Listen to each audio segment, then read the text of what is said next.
morning, and welcome to another edition of XFeed, where we scour the timeline to find the news, headlines, and just random things to piece together to give you an absolute honking show. What's up? My name's the Schiller. This is probably going to be a little bit of a longer stream as well. So if you are out at work, if you or in at work, depending on what your situation is, the snow is falling outside, and you're just vibing out, or if you're able to, just hang. Would love for you to throw the stream on in the background, but enough of me yapping. Let's get into some of the stuff. So Sesame Street is now over on YouTube, as we've lived in a hellish landscape over how many subscriptions everything is, whether you want to watch various sports leagues, whether you want to watch certain TV shows. There's, Crave, Hulu, Netflix, you go down the list. It's unreal. I feel like the US YouTube TV has an unreal package as like the entire conglomerate. But if you're not in the US, you get totally gypped out of it.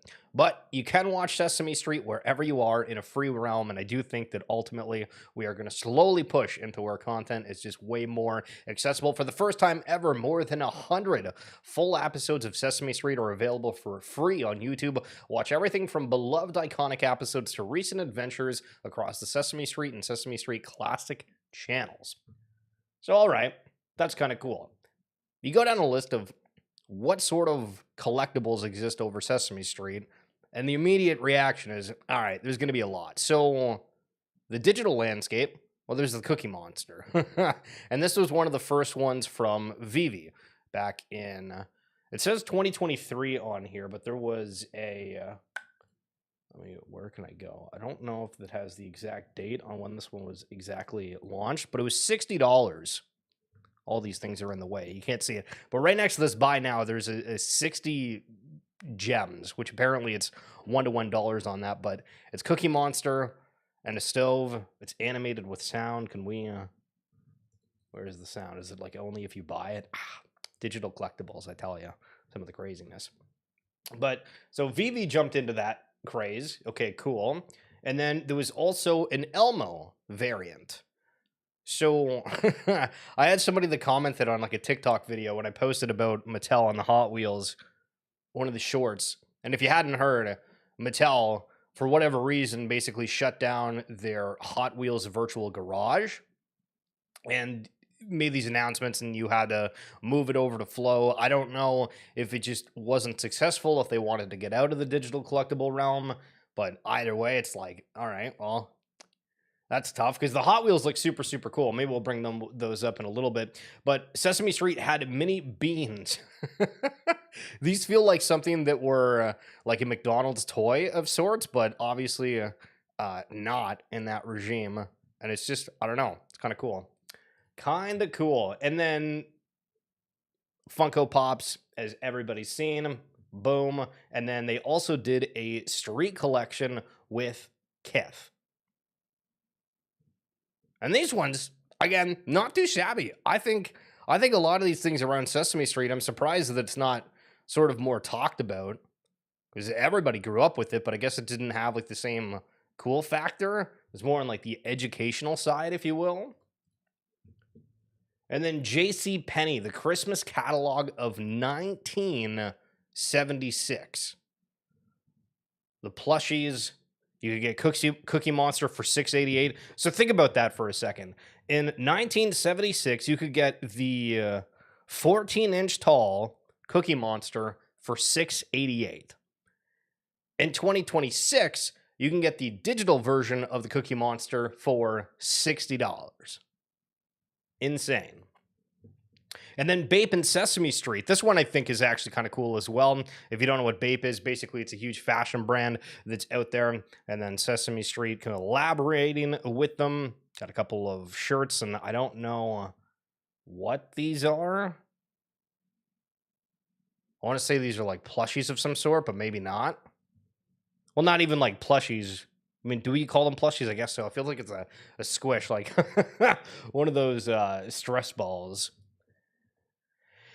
And so another thing that I started bringing up was the fact that we see card releases almost every single day from Topps. And the sneaker Twitter is a super interesting account because they are just like blasting out different things and sales. And it's really, really interesting to follow. And so they had the Olympic hopefuls the other day. And then immediately after, they have like the Topps UEFA Club competitions. And it's like, holy smokes. And so if we were just going to go and scroll through this, how many of these things are related to cards? So Nike Air Foamposite Pro Pine. What do we think about those? If you're not like an athlete, it's all right. But I mean, hell yeah, if you're playing basketball. The Nike Air Force One Valentine Day. I think the red ones are cool. 80 Millennia. Air Jordan and Dornbecker. Like the amount of products, if you just think about in the world, that are being sold every single day, it's kind of nuts. It's kind of nuts. Yeah, I don't know if I'm vibing necessarily with any of those shoes there. They're very colorful, but I don't know if I like any of them. And the Aristocats 55th Anniversary Wishables Shimmer Plush Blind Pack Limited Release. You notice that blind packs or blind boxes of any sorts are pretty much the only thing that is like somewhat new. Yo, Shud, what's going on? What's going on? And I don't even know if new is the right term, but it feels like it is something that you continually see on the timeline from these businesses. And they're like, okay, so people want some sort of mystery. If you have something that is rare, you can,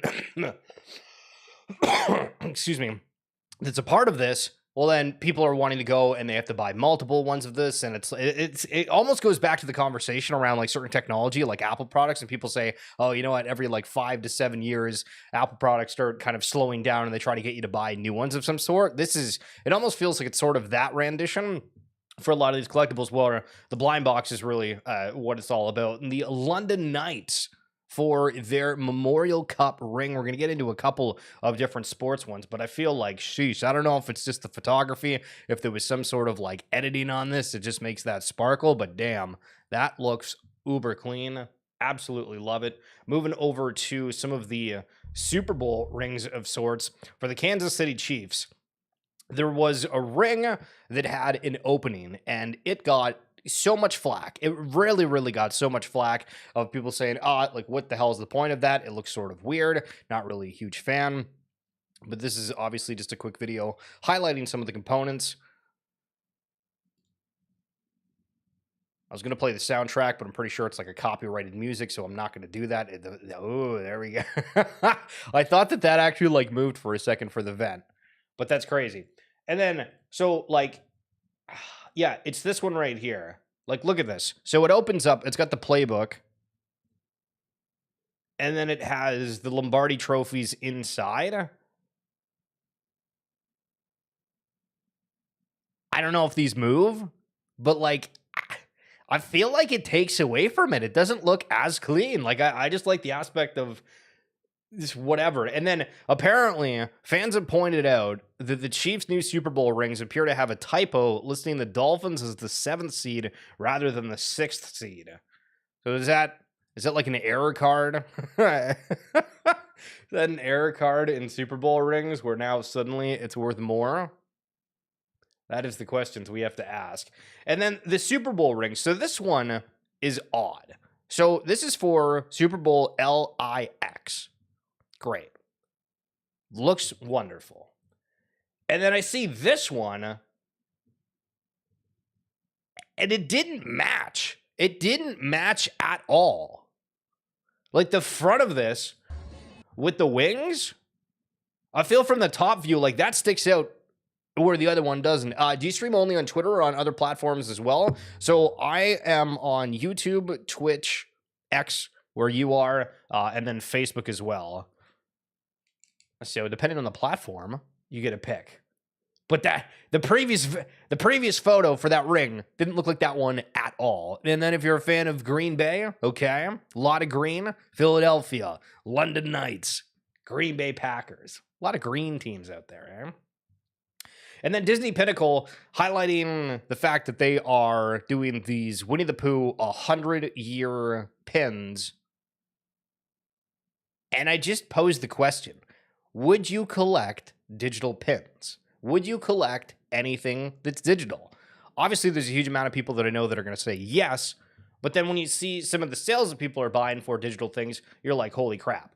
So I actually went through a couple streams ago and tried to find all of the Winnie Pooh type trading cards. And speaking of some love, are we fans of Winnie the Pooh and just the vibe? I feel like growing up, I watched the show an absolute ton. Winnie the Pooh is now 100 years old. So I thought, let's go and look at what trading cards Winnie the Pooh has. So in the Disney Chrome 2024 set, you will find Winnie the Pooh cards.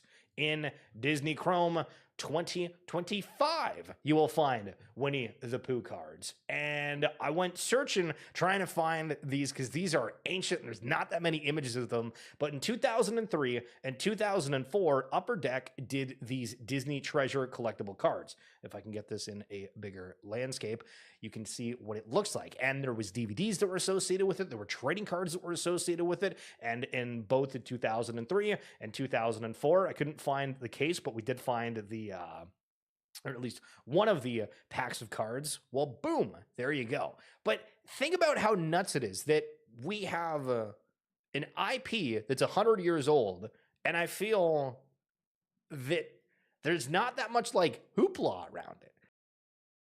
It almost feels the same around the Sesame Street thing, and it's an age and demographic thing of some sort, I feel. Maybe I'm wrong with that, right? But when we look at all of these things, okay, Winnie the Pooh is 100 years old. We have Lord of the Rings, the Fellowship of the Ring that turns 25, and they're doing all the things in theaters, right? We have Harry Potter and the Philosopher's Stone that's turning 25. They have the deal with Upper Deck where they're launching all these cards, and obviously the TV show is sort of a part of that. But Sesame Street having that announcement, I don't think I've seen anybody on my timeline talk about, okay, they're available on YouTube, which again, as an adult, why necessarily are you going to go and watch that? And then same for Winnie the Pooh. Like, where is the love? Shout, no, I'm not on Kick, but maybe that's something to look into. I got all my NFTs from Veve and Candy. So that's another thing we got to like go into. What the hell is going on with Candy? So let's just jump into that for uno momento because you're here, and we gotta talk about the goods while you're here. Of course.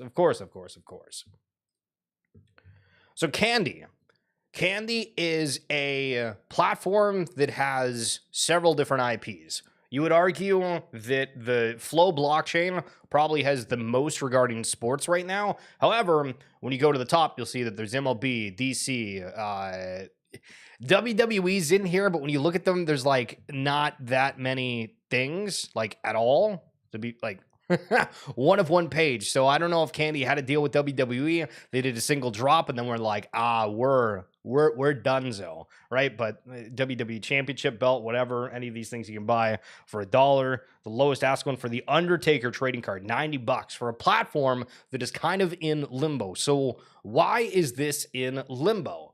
Last year, there was a company called Futureverse, which we did a ton of different videos on, and it was like,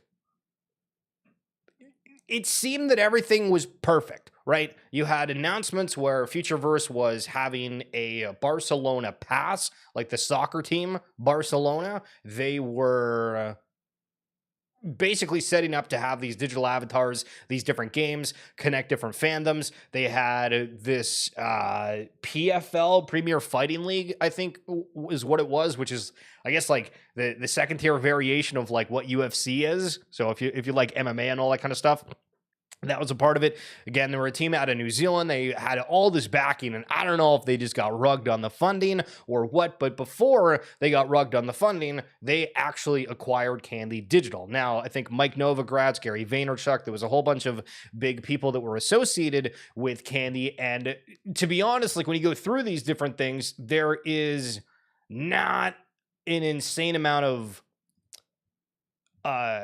successful launches through it. Like, I feel like I'm phrasing this sort of poorly, but Major League Baseball, the DC realm for the comics, those two found success. But for WWE, again, they do a singular drop. For Stranger Things, you could buy some of these moments, which again, Stranger Things cards as a whole.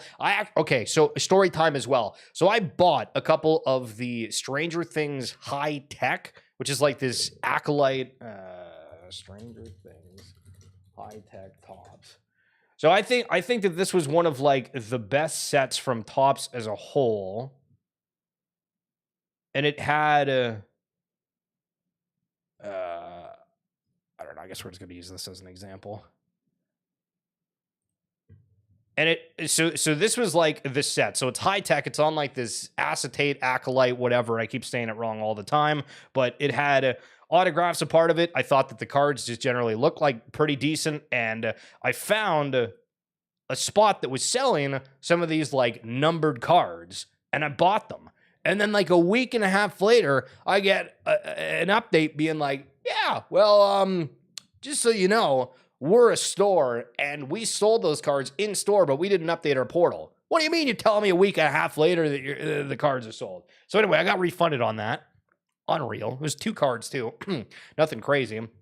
But for, again, Candy Digital, basically they're in limbo because Futureverse went into receivership. Everybody's trying to wait to find out what the hell's going on with all these different assets. We talked with Derek Snook, who is a huge Candy Digital Major League Baseball whale that like was going and buying all of the different Shohei Ohtani moments, and everybody's like, we can't withdraw our funds. We have no idea what's going on. You made an announcement saying that we were not going to be affected by this at all, and now we're affected by it. That's unreal. Yo, Distress Pickle, how's your Top Shot account doing? Oh, okay, dude. Hey, listen, everybody's coming through with just the fire content today. Holy smokes. NBA Top Shot. Let's go over to this for a second. I don't know if I'm going to necessarily go into my account, but if you didn't know, you can pick up a free pack if you've not signed up before. But one of the cool things, again, with NBA Top Shot is they actually did like a lot of in-person events, and what was it back in like 2021? Flow, like the blockchain behind it, actually went out and sponsored free cabs for everyone. Cabs are here. So if you're out at the NFT NYC events back when people actually wanted to go to them, it was basically you're able to go around, get free rides, check out these events, and the Toronto Raptors were playing the New York Knicks, and we went with a bunch of people from the Discord, and it was a hell of a fun time. And I remember looking across the court because there's like courtside seats, right? Like 2, 3, 4 rows, whatever, at Madison Square Garden. And for Madison Square Garden, I don't know if you've ever been, but like it's cool, but I didn't think that it was going to be like sort of just like an arena. Like you go around, it's like, all right, this is kind of cool, whatnot, and there's all these events and big things that have happened there, but I'm like, this just kind of feels like an arena that I've been through at other spots, right? Like it was very, very clean, nice. It wasn't as chaotic as I thought it was going to be, but it was definitely kind of a shock from that perspective. But within, again, Madison Square Garden, they had like the front row seats, and I feel like we were front row once they started.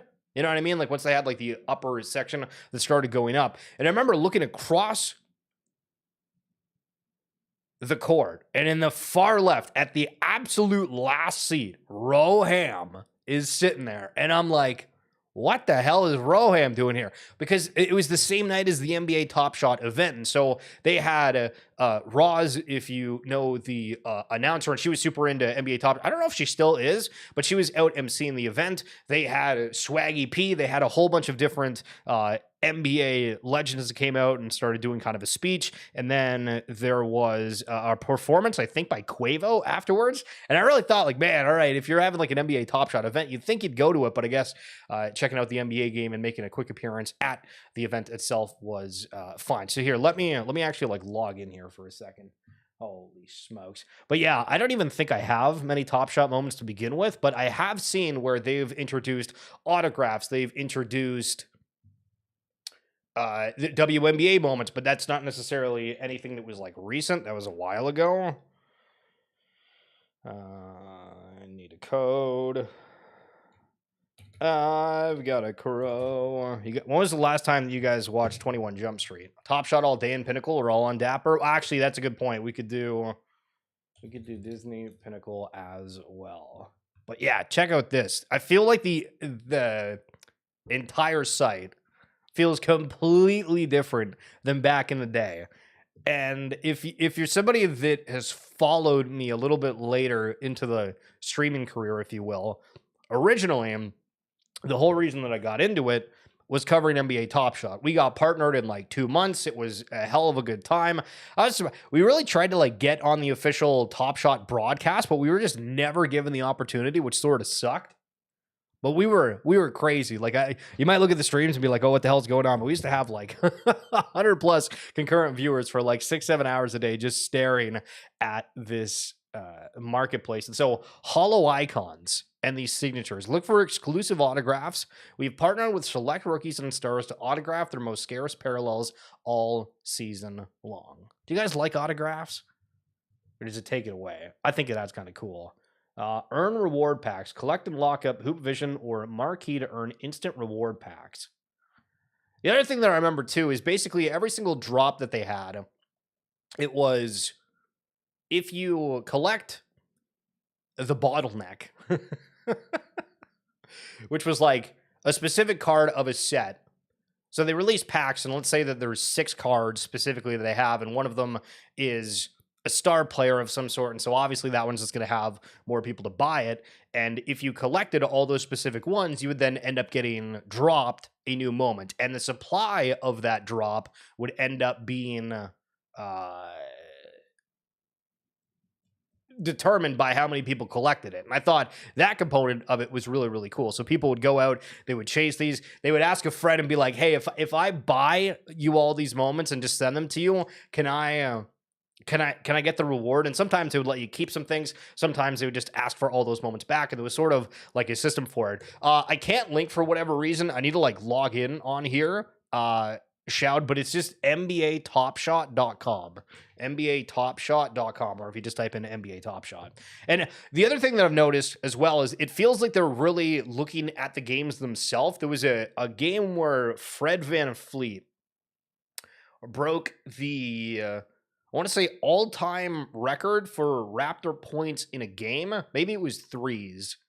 And I thought, people are going to go after this more expensive moment. Let's just say that it was the one out of like 4,000.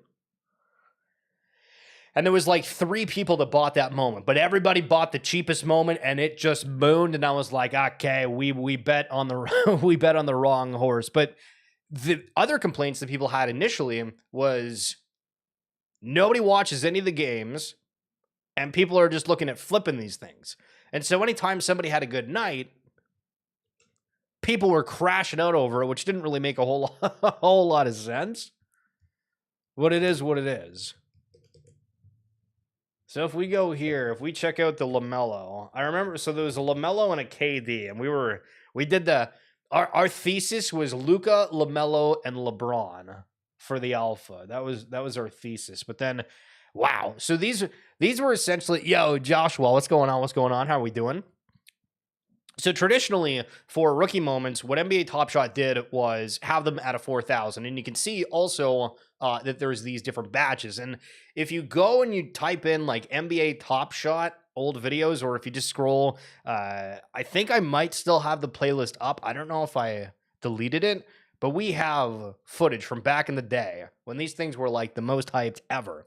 And originally, they didn't have these badges, but coincidentally, Top Shot has always continued to add different things that were similar to the physicals. So the signatures in which we just looked at, these different badges to signify a rookie moment, the first play on the platform, whatever it be. And thinking about LaMelo Ball and how much like excitement's been around him, the fact that they chose an assist to Gordon Hayward where he basically did absolutely nothing is criminal. Is absolutely criminal. So these moments come out, I want to say they start at like $15, $20, and then over a long stretch of time, well, sorry, I shouldn't even say long stretch of time, because it felt like, 2-3 weeks when Top Shot bloomed, because at the end of 2020, there was, I want to say, 500 people on the platform. You go to the marketplace, it was the exact same listings, the exact same everything. Like, it really, really was. And then all of a sudden, things started flying. And one of the reasons for it was the fact that they made Moments limited edition. So if you realized how the system was operating, which I did, and there was one night where I was trying to stay up and I fell asleep at like 3 a.m., but then 4 a.m., they made an announcement saying that it was going limited edition. And I know my buddy, if you remember Mr. Morrow, he was on the stream a few times, and what was the guy that actually got me into this? He was up and just started buying all these Moments, and so like LaMelo Ball, Trae Young, there was a whole bunch of different ones, Cole Anthony. And all of a sudden, just because they went from, okay, they're going to keep releasing more packs, nobody really knew when they were going to make these Moments limited edition, sort of like in physical cards where there's a print run and it continues and then you don't really know when it's going to ultimately end. It was that same exact concept. And so seeing it live within this and then immediately having the market react to it because people were like, oh my God, okay, so there's going to be no more supply of these Moments. You could instantly, basically, you know, the $4 Moment all of a sudden became $8, $10, $15. People were like, oh my God, FOMO, FOMO, FOMO, FOMO. And the other one, there's two different Kevin Durant ones. One that I bought a bunch of because it was his first Moment and I was thinking, yeah, Kevin Durant, come on now. This guy is gonna be hella desired. And wow, they've introduced a ton more Moments for him. It was this one right here. So 4,000 Moments for limited edition. Yo, what's going on? I'm Tully. How are we doing? Yo, it's good to see everybody. If you're tuning in, by the way, I'm trying to figure out how the hell to go back to like longer live streams. We've been covering trading cards. We've been covering collectibles news. We've been covering all that stuff. We've been pumping out a ton of shorts. I've seen the subscribers on YouTube absolutely going ripping. Gotten a lot of hate comments as well, which that's great. That means we're getting somewhere as well. But I absolutely miss doing these longer live streams. So trying to think of how we can do that a little bit more. So any ideas, let me know. But today we're trying that out. We're going over some just different news happenings as per usual, but then reminiscing of times that were.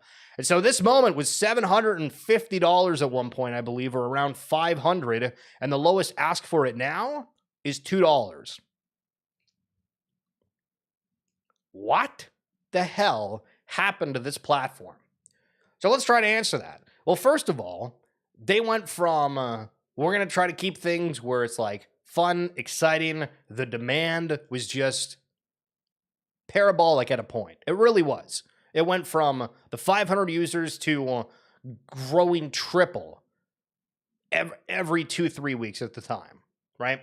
And you'll remember, potentially, that broadcasters used to start saying, Top Shot this, or Top Shot that. You had Pat McAfee that was randomly bringing it up on his show. You had NBA players that were offering signed jerseys, extra whatever. And there was people that had Moments that were way more valuable than whatever these players were offering, but they would take it up on the deal. And you would actually have it where sometimes they were interviewing players during pack drops. And so what we were doing on the live streams was when you went into them, you had to wait, and it was a queue. And so we sat here being like, all right, throw your packs in the Discord if you end up getting them. It was like kind of a big community thing. And it was really, really exciting. But then instead of keeping things where you kind of match the supply and demand, well, the rookie Moments that were 4,000 ended up getting way more. The amount of packs that they were introducing to the market just ended up going crazy. They used to have, what was the thing that Jacob Eisenberg used to do? Once a week, they had a call. It's sort of like Futureverse with their 30 minutes max, where basically Jacob just got grilled on questions and updates and everything else under the sun. But I can't believe that this Moment is $2 when it used to be 700 plus. What happened to the platform we loved? Top Shot shook the bet. Yeah. One X said, good to see you, by the way. Love to see you do some Splinterlands. Is that not on like wax, or am I going crazy here? I sort of forget. Because I think Splinterlands is a card game. And then there was another Moment as well where, did they credit? Was it this one? No, it's not that one. There was a Moment where it was like a play. Oh, I think it was this one. And it had like everybody in the Moment. So $40, man. So this is a Metallic Gold Limited Edition Series 2. Yeah, this was yeah, I remember this one. Everybody went crazy about it because these were the arguments that happened at the time. It's like, do you buy the player? Do you buy the moment itself? Do you buy the scarcity?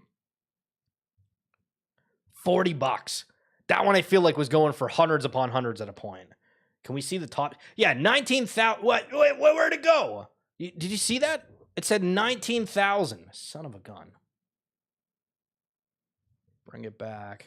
Ah, I have to find it again. And people were going for the jersey number match. People were going for the number 1 cereal. So in 21, somebody bought it for 20,000. And then like a year later, they sold it for 10. Which, to be fair, we've seen it where things went a fair amount worth. Wow, actually, somebody bought the number 2 cereal for this like 4 days ago for $122. So there was chases for these top cereals. I'm hanging on to all my Top Shop moments. I've got a lot of all day too. I think they're going to make a comeback eventually. Well, NFL all day. Well, if you're asking, why not jump over there and take a look at it? And this is where things get a little bit easier to see. And that's why, like, to a point, I do like the digital introductions. And then going to a card show, I should say, it was really quite a shock of how, all right, I don't know the pricing of anything. So I'm basically trusting these vendors, which, again, supposed to be trusting, you know what I mean? No matter what. But then you see these videos of people saying, oh yeah, this person had this card marked for, hundreds of dollars more and this, that, and the other thing. It's like, what the hell? Supply sold out. It's a wild card weekend. And they're selling packs $499. Yay! You think that's a lot, but then you look at what like the physical card packs are going for, and you're like, all right, well, never mind. Buyback guaranteed. Don't like what you got, get money back guaranteed on every arcade pack. Well, that's interesting. Buy them for $5. I think I didn't have that many moments on here. I think I got like 1 or 2 packs, and then I got like a free one of some sorts. It's always good when they give freebies out. But taking a look at a couple of the moments here. Joe Flacco. What do you guys think of all the conversations? Like for the Bo Nix injury for the Broncos, basically as soon as that happened, everybody went to, all right, somebody get Phillip Rivers, somebody get Tom Brady. Everyone wanted to go to get like a different backup. And then the guy that played for the Eagles when he was the backup and they ended up winning, Nick Foles, made a tweet being like, oh yeah, the Patriots aren't good against backups. And everybody's like, oh, burn. Unreal. Okay, so you can get a moment out of 359 Josh Allen for $17, which the average sale is $35. We go to like the most expensive. How ridiculous is it? So you got Aaron Donald. Somebody's asking for $1 million for that. Tom Brady $1 million. I mean, all right, let's like look at what the play is here. Okay, coming in for $1 million back with the Tampa Bay Buccaneers. Tom Brady going long. Oh, to Mike Evans, touchdown! Bang! And he gives the ball. Isn't it something that if the player gives a ball away, it costs him like $500? Just thinking, okay, boom, there you go. There's $500 gone, maybe more. I remember seeing that a while ago. But is that $1 million moment? Obviously, that's somebody that's listing it, not the platform, just for clarity's sake. Then you have a Patrick Mahomes one for $35. Wow. Okay, so you have like 2 people that are asking for $1 million. You go down to 900,000, 740,000, and then it's just like there's nothing in between. It just drops down to 100K. So there's ultimate moments that are out of 1, and then legendaries that are out of 4. I do think that some of like the way that the styles of them look are pretty solid on these platforms. But yeah, I don't know if that's for me. I don't know if I want to spend that much money on that sort of deal. But yeah, again, another platform that you can look at if you're wanting to see what some of the digital collectible front looks like. I'm going to try to see if I can get into Disney Pinnacle here. Yeah, I have $3.40. Look at that, $3.40 in the wallet. But so Disney Pinnacle, we've looked at multiple different platforms. Okay. And which ones have stood out to you? Do you like the NBA? Do you like the NFL? And not really a sports person, say, hey, you know what? Listen, Zazu, I could go for a Zazu pin. That sounds kind of cool. You can even buy it for $2. Now, I don't really understand the breakdown for this, because if you buy a certain set, which they have different rotations of things, obviously the Winnie the Pooh one, they've had certain Star Wars that go here and there. They have different volumes of certain IP as well. And then you can't actually sell certain pins until it hits like a time threshold, which I thought was, I don't know, obscure to a point. Like, I guess that's creating the aspect of like, hey, we have to create some sort of demand so people don't just immediately list them, I guess.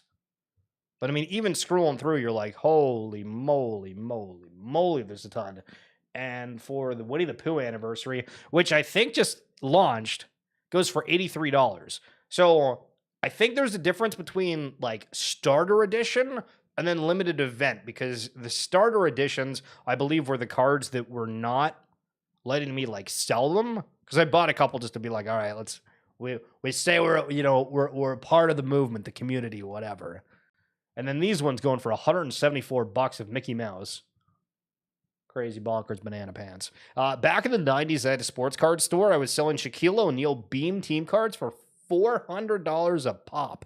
It kept me in business for another 6 months, and then bottom fell out. Holy smokes. Well, that's super cool that you had a card business. You got any other good stories about that, or any insights? I'd love to hear.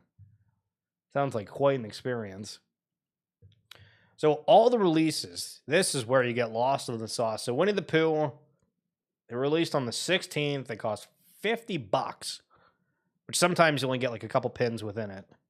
Actually, hold on. Like if we were going to buy that right now, share with a friend. Oh, okay. So it looks like they literally had it available for a day, and now you can't buy it, or it's only available on mobile. That's the one thing that I don't like. I feel like you're basically stuck having to do things on mobile. Although, when I look at like the YouTube statistics for the channel, like 70% of people watch the stream on mobile. So I understand why. I mean, if we go all the way back, when you find like the first release, I stick to the gold pins on Pinnacle. They have like 5 or more of each pin. It's kind of nuts. One of the things that I actually think is ingenious, and anybody that's doing an app or anything like that, around the Christmas time, they did, I think, 25 days where you could log in, and I think there was a month leading up to it where you just like going to check out the marketplace, they allowed you to get like a free key. And it was the exact same thing as like the Top Shot queue, where you got into a queue, there was X amount of people, you could use 1 key, you could use 10 keys, depending on what you want. But if you unlock the chest with your key, you got a bunch of the previous releases that are no longer available. And I think I did it every day. It was a very good retention grab. And NBA Top Shot, I remember back when it was like really, really booming, one of the things that Rohan was talking about was the fact that they had, I think it was an over 89% retention day over day, which is like unheard of. But that's how much people were checking the marketplace and just excited around it all. I feel like Cars Volume 2 is what I got. Yeah, it was like $20. And then you got a couple of the Cars pins. And I think I got like a free Star Wars one that had a gold. And then I got like DMs from people. Well, not DMs, but like within the app itself, they have like a built-in trading. And so you could propose a trade, but then also put a message with it. And somebody hit me up and they were like, yo, I'm trying to help a friend complete their set, and you have this gold thing. And they were trying to trade me some Darth Vader pin. And I was like, I don't know what the hell is what. Maybe that's more valuable. Maybe it isn't. I don't know what I'm doing. I'm just going to hold on to this and say sayonara for now. But if I have something that you want and you watch the stream, give me a shout. Give me a shout, even though I really don't have that much. But yeah, so Star Wars, different variants. Again, we saw the pins a second ago that were, characterized. These ones like a little bit more realistic, if you will. The market on Pinnacle is now accessible 24/7. It's so funky as like a consumer of some of this stuff, where you go, and in the early stages, like for NBA Top Shot, where like being able to withdraw your funds was like not a thing until you got approved. This, that, the other thing. For Pinnacle, when it came out, the marketplace wasn't live 24/7. You'd think, hey, these things would happen very quickly, but in the actual world, that is not the case. All right, so there's a little bit of a complete side tangent out of nowhere. Oh, right. And so we started with talking about Kaylee Digital, asking what the hell is going on. So I haven't seen any updates. There's a couple things that are supposed to be resolved, right? Because we have Kaylee Digital that's a part of it. There was Auto Blockchain that was a part of Futureverse. The PFL app, I don't think they bought like anything from them, but supposed to have that integration. The Barcelona partnership, is that one just completely done and dusted? Obviously, Barcelona is a huge conglomerate. The fact that they kind of got like screwed over on that aspect, maybe they're like, okay, we'll wait and see what happens. Is this... is there going to be a time when it's like more accepting around digital collectibles, and that's something that whenever it gets restarted, if it does? Because the Futureverse account was even like, oh yeah, we're going to like figure out how to like restructure and continue serving and doing these things within the metaverse and this, that, and the other thing. And oddly enough, I have a video. If you type in Readyverse, which was supposed to be the Ready Player One, like official video game, essentially, right? Because they had partnerships with the author of Ready Player One. They had the producer of Ready Player One's movie. There was a part of this, right? And there was all this rumors of, okay, there's going to be like a second movie. Steven Spielberg's involved. It's going to be all, like insane. And so I have a video of me playing that Readyverse game, and I get hits on it every single day. And like in the comments, I have to be like, hey, yeah, sorry guys, I have no idea what the hell's going on with this. Feels like it just doesn't exist anymore. But there's certain things that are still getting a ton of hype. The newest One Piece release, the Midnight. Look at this. People out in the frigid cold, ready to take part in the shenanigans. And then Azuki, TCG. This person did kind of a quick little video of showcasing their experience at it, and I thought it was kind of cool, so here you go. This past weekend, I got invited to Azuki's HQ to compete in their 64-man invitational. You walk in, and I was greeted by Gus the Bean, which is very cool, and a card in the TCG. We had 64 participants fighting for $10,000 in total prizing, and some awesome top 8 and first and second place prizing. The setup was really cool, and their office was decorated. You see here they also had exclusive merch, and that was the playmat for first place, but they also had some exclusive pyramid playmats for the event. A little bit of merch there, and then we also have the alpha decks and some sleeves. And then, so this was kind of the tournament layout where we all competed, and Ducky, or Josh, and Jen were able to bring the whole event home, placing both first and second. Some very familiar faces there, so we absolutely love to see it. The TCG plays incredible, it's well built, and I'm incredibly excited to see what this team does. Okay, there you go. The Azuki world. And if you want to see a crazy clip, let me bring this up right quick, because this one is just, it goes to show how insane, and I really mean like insane. Like, think of when you say the word insane, is it actually insane? This is insane. So in Canada, there was a restock at a Costco, essentially, for Pokemon. Okay? Take a look at this. What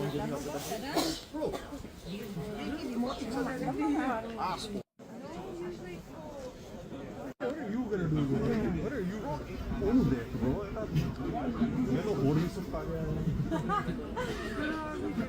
So basically just absolute craziness. Somebody went out and they took a photo of the back of the van. Apparently the Costco had like no limit on the product whatsoever. And we did a stream the other day where we talked about how One Piece was now in US stores ripping off the plastic wrapper to try to prevent resellers because people were just not able to get their hands on the product. And it's like, oh my God. Oh my God. That's insane. How many people, like, and those are just going to end up getting flipped by somebody, but it's like, holy sweet mother of pearl. And it changed things up from cardboard to putting of all things. Check out this ping vault. There it is.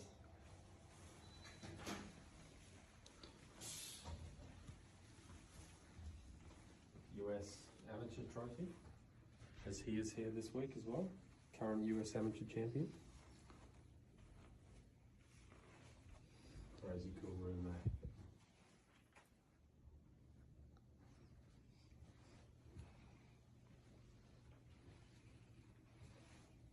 Cameron Chan, just there. You gotta go into the club faces to see the... I kind of want him to like zoom in. I feel like we can't really. We're just seeing like all these like gold looking putters. ready to go. We gotta listen. We gotta work on that social media. We gotta work on that social media out there. And if you're an MLB fan, just to put out like how crazy the whole Dodger situation is right now, this is their current lineup: Shohei Ohtani, Mookie Betts, Freddie Freeman, who apparently is not playing in the World Baseball Classic, which, to get you excited if you're into sports, remember we have the World Cup coming up and the World Baseball Classic.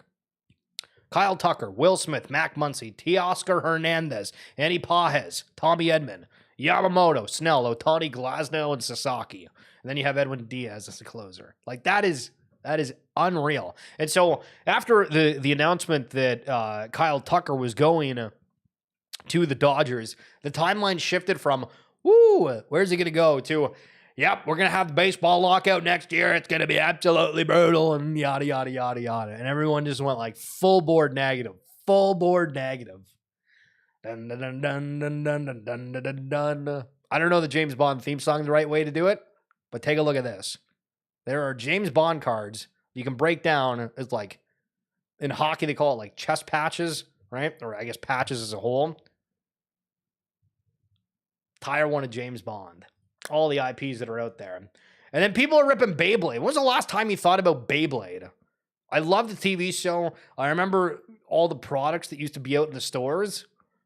And then I think I had a fair few of them. And I was so in love with like the characters on it, right? So you had the spinny character, you had the different colors, and then you could take like it was like a circle with a sticker of like a character, a monster, whatever, and it had like two prongs that you put in. I remember just being like, yeah, I feel like that character is like my guy or whatever, even though it was all based on like the plastic outing. But I do remember those and absolutely love them. A Secret Lair from Magic the Gathering. They're doing a new collab with Fallout.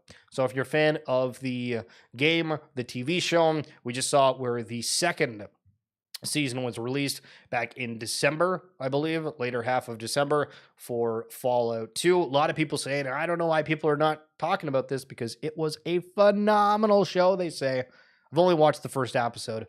Maybe I got to go look back at that. Vibes TCG. If you guys are familiar with that one, the ones that are using the Pudgy Penguin IP to create all of their goodies, announcing that they are doing a promo card with Grant Yoon, who does some of like the coolest pieces of art that are out there. And just simplistic sort of stuff that's a little bit different. It's got like a specific tonality towards all of it. This one gives you almost like a Walking Dead type vibe. Maybe different for you, of course. But open fields with not a whole lot around there. Here's a pigeon in a chair. I don't know. There's people that have like really cool art skills. That's what it's all about. And then Golden Auction having a first edition base set Pokemon that are, I guess, all 8s, PSA 8s. Looking at all of them, that's what they show here. Obviously, they have the Pikachu Illustrator card that's up for grabs. The current bid for it is $26,000. I think we saw a full set of this go for like $100K not that long ago, if I do remember correctly. You could literally go through and check out all of them. I feel like some of the just like the first edition foils in the back are money. Looks so good. And I don't know the history around this one, but everybody keeps saying that like this Machamp is not as rare. Like people will go and they'll post about like the first edition Machamp, and they'll be like, oh, there's like a lot of those. Or apparently there's not a lot of Hitmonchamps. HRO is now on Colex, which is on Immutable. Sorry, what's HRO? Pardon me for being a dummy. But I mean, if we go to gold, then what else do they got on here? King of Collectibles, the Cheeto Charizard, now playing. Oh, I think that one's actually kind of cool. I watched Chelsea a ton back in the day, but they have the John Terry jersey. How much is a John Terry jersey that was worn? Oh, they have a whole. Oh my goodness! So this is an entire. What? I'm so. So they call it a John Terry auction, but then the first things that they show are the championship medal, which is cool. But then a Messi and Ronaldo jersey, which I guess were maybe a part of that game. Oh, hold on. So Lionel Messi match-worn photo-matched FC Barcelona away jersey, 2006 Champions League group stage match versus Chelsea. Jersey given to John Terry, RAI photo match and warranty. Okay. Yo, all right. So let me get this straight. Basically, the guy has got all these amazing pieces from the games and then went to Golden and was like, hey, can you put these on auction? Because there's no way I could be able to sell these alone. April 26, 2008, Cristiano Ronaldo match-worn photo match sign inscribed Manchester United jersey match versus Chelsea, inscribed to John Terry. Okay, so you're buying a jersey that is from these other athletes that are signed to John Terry.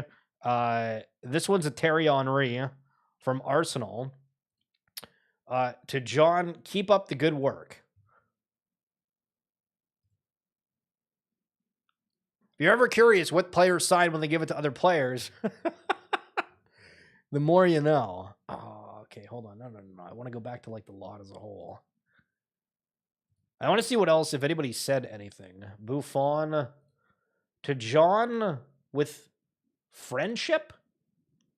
To John with friendship. And Zizi Buffon, Steven Gerrard didn't even just didn't sign the jersey. Okay. There's more Terry ones on there. I want to go back and see the Messi and the Ronaldo one. Oh. Go back to the homepage, scroll down. Okay, so what did Ronaldo say to John Terry? Cristiano Ronaldo. To JT. It's kind of cool when you see these things, but I mean, I am sort of surprised, but I guess if you can get a whole bunch of cash for it and it doesn't have any sentimental value for it. Oh, Frank Lampard, one of his teammates. To JT, best player and best man I played with. Good luck in football and life. That's nice. I would love to know the conversation of how this deal like came to be. Holy smokes, this one. It's been a pleasure and honor to play with you, my friend. My only regret is that we didn't do it sooner. You are a legend. Love you, mate. That's from Cesc Fabregas. Fabregas was an absolute legend for Chelsea when he did that transfer. Okay, so that's a single page of stuff. And then I guess John Terry just has all of these match-worn jerseys from different games.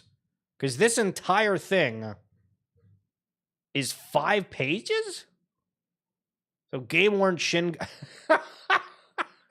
You can buy the game-worn shin guards. You have the FA Cup Champions replica. You have a champagne bottle from 2015. Man, this guy went into this realizing I'm going to sell all this one day and just put it off to the side. Respect. And then you have some of the England jersey matchups. That's kind of cool, to be honest. All of that is super, super funky. But a lot of things happening around Golden. And then Topps, if you haven't seen, the 1/1 Millie Bobby Brown autograph card has just become the most expensive Stranger card in existence. And I think that's from the high-tech set that I tried to buy a couple of the numbered cards from. But this one went for $5,600 back on January 4th. Wow. We'll see what else comes out of the... I saw an auction the other day that was, I think, like the Dustin Henderson and Eddie Munson cards, which obviously those are the characters, not the actual names of the actors, but it was like the double pair, or maybe it was Nancy, Steve, and Jonathan. I forget I think it was Nancy, Steve, and Jonathan, excuse me. But there was 2 of them with signatures, and they tried to pair different characters together.